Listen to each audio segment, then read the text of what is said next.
7 lauréats cette année pour cette 7e édition des Trophées du Club de l'Éco Monaco. 7 dirigeants représentant le dynamisme et le pluralisme de secteurs économiques de la principauté. Créée en 2012, cette remise des prix a pour ambition de mettre en valeur le savoir-faire monégasque et les entreprises qui s'exportent à l'international.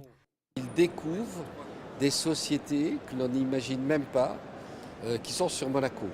Des sociétés qui sont leaders dans leur secteur au niveau mondial. C'est ça qui est exceptionnel. Des gens qui croient ce qu'ils font et vraiment un écosystème vraiment diversifié. C'est ça qui est la force de ce pays. Depuis la création de ces trophées, 33 lauréats ont déjà été récompensés et plus de 20 secteurs d'activité représentés. Le premier prix décerné était remis par Jean Castellini à Gaëlle Talarida, la directrice générale du Monaco Yacht Show, pour le manager de l'année. Autre personnalité bien connue en principauté, Laurent Pionce a reçu le coup de cœur du jury pour le Sportel Monaco qui fêtera en 2019 ses 30 ans. La transition numérique fait partie des grands chantiers mis en œuvre par le gouvernement. C'est donc naturellement que Monaco Informatique Service se voit décerner cette année le prix spécial du jury. Les chantiers qui sont nommés un peu partout, c'est autour de l'éducation, de la santé, de l'administration, de la Smart City. Donc ça, c'est les grands chantiers, mais il y a quand même dans les entreprises des métiers qui évoluent déjà avec le numérique et qui structurent. Donc il faut être présent dans cette transformation, à la fois dans le conseil et à la fois dans l'intégration de solutions.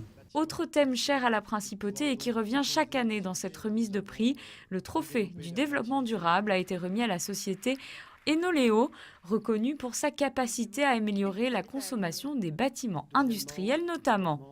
Mais ces considérations en termes de protection de l'environnement se retrouvent dans l'ensemble des entreprises présentes lors de cette soirée, à l'image de Siam Sedap qui a reçu le prix de l'international. Aujourd'hui, nous sommes à la croisée des chemins. Beaucoup de choix sont possibles, industriellement, commercialement, et nous devons préparer effectivement ce tournant vers des emballages alimentaires qui soient soutenables pour la planète. Le trophée du Made in Monaco a été attribué cette année à la société Doro, une entreprise familiale créée en 1951 et qui a su s'adapter au marché.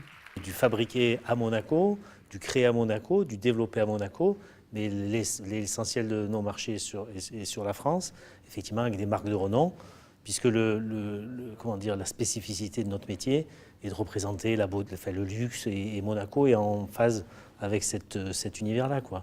Ces trophées du Club de l'Éco ont également récompensé la société Udom au titre de l'innovation. Cette édition 2018 a une nouvelle fois mis en lumière la vitalité de l'économie monégasque.